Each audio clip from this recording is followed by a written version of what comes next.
আমি মাজেদ আলী। আজ আমি এই ভিডিওটা বানাচ্ছি গণমাধ্যমের দৃষ্টি আকর্ষণের জন্য। বাংলাদেশে কি একজন সাধারণ মানুষ নিজের বাবার সম্পত্তিতে যাওয়ার অধিকারও হারাতে পারে?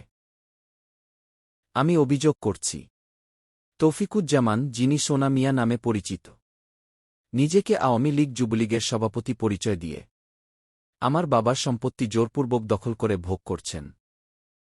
এই বিশ্বাসটি নিয়ে আমি থানা, পুলিশ, চেয়ারম্যান, মেম্বার সব জায়গায় গিয়েছি, কিন্তু ৩ বছরেও কোনো কার্যকর সমাধান পাইনি। আমি যখন নিজের বাড়িতে যেতে চেষ্টা করি, আমাকে মারধর করা হয়, হুমকি দেওয়া হয়। ফলাফল, ৩ বছর ধরে আমি নিজের বাড়িতে যেতে পারছি না। যদি এই দেশে ন্যায়বিচার থাকে, তাহলে এই ঘটনার সঠিক বিচার হতেই হবে। এই ভিডিওর মাধ্যমে আমি জাতীয় ও স্থানীয় গণমাধ্যম, মানবাধিকার সংস্থা এবং প্রশাসনের উচ্চ পর্যায়ের দৃষ্টি আকর্ষণ করছি। আমি প্রতিশোধ চাই না। আমি চাই আইন অনুযায়ী তদন্ত। আমি চাই সংবাদ প্রকাশ হোক, সত্যটা সামনে আসুক।